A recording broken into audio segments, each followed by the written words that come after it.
So hello guys, welcome to my new mini blog.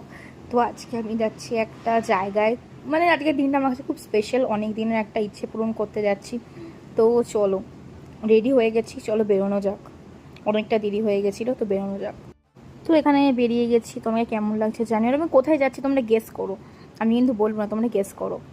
তো আমরা কোথায় যাচ্ছি এতক্ষণে তো নিশ্চয়ই বুঝেই গেছো। তো আমরা গেছিলাম শ্যামসুন্দরী মায়ের মন্দিরে পুজো দিতে। তো আস্তে আস্তে দেখতে থাকো আমরা কি করছি। এটা ছিল লাইন, অনেকটাই বেশ লাইন ছিল, কিন্তু অন্যদিনের তুলনায় অনেকটাই কম। তো আস্তে আস্তে মন্দিরের দিকে এগিয়ে গেল। তো এটা ছিল মায়ের মন্দির খোলার সময়সূচি, তোমরা চাইলে দেখে নিতে পারো। তো মন্দিরের ভেতরে আস্তে আস্তে ঢুকছিলাম। এবার তোমাদের দেখাবো সেই সুন্দর মুহূর্ত। তো মায়ের সামনে চলেই এসেছি প্রায়। এই দেখো মাকে কি মিষ্টি লাগছিল। তো ওখানে বেশি ভিডিও করতে দিচ্ছিল না, কিন্তু আমি যতটা পেরেছি করেছি দাঁড়িয়ে দাঁড়িয়ে। খুব সুন্দর লাগছিল। তারপরে ওখান থেকে খুব ভালোভাবে পুজো দিয়ে বেরিয়ে একটু খেয়ে দিয়ে দুপুরে করে বাড়ি ফিরে গেলাম। হ্যাঁ হ্যাঁ জানি, আমাকে পুরো বিধ্বংসী লাগছে। অনেকক্ষণই বাড়ি চলে এসেছি, ড্রেস চেঞ্জও করে নিয়েছি। বাট আমি এটা তোমাদের সাথে না শেয়ার করে পারলাম না। আমি গিয়েছি, এত সুন্দর করে পুজো দিয়েছি।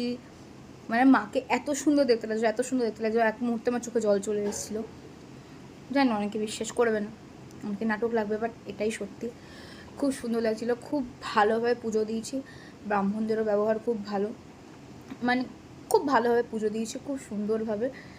তো দ্যাটস ইট ফর দ্য ভিডিওটা কেমন লাগলো, খুব আমার তো খুব ভালো লেগেছে। তোমাদের কেমন লাগলো জানিও। আর এটা আমার কাছে সত্যি খুব স্পেশাল ব্লগ ছিল। আমার অনেক দিন ধরে ইচ্ছে ছিল, যারা অনেক দিন ধরে আগের বছর থেকে, বাট কিছু কিছু কারণে হয়ে উঠছিল না। তো আমি অ্যাট লাস্ট গেছি। এবার বলে না, যখন ভগবান ডাকবে, যখন মা ডাকবে, তখন তুমি যেতে পারবে। গেছি, খুব সুন্দর করে গেছি, খুব সুন্দর করে পুজো দিয়েছি। সব কিছু সুন্দর হয়েছে, খুব তাড়াতাড়িও হয়েছে, বেশিক্ষণ লাইনেও দাঁড়াতে হয়নি, খুব সুন্দরভাবে হয়েছে।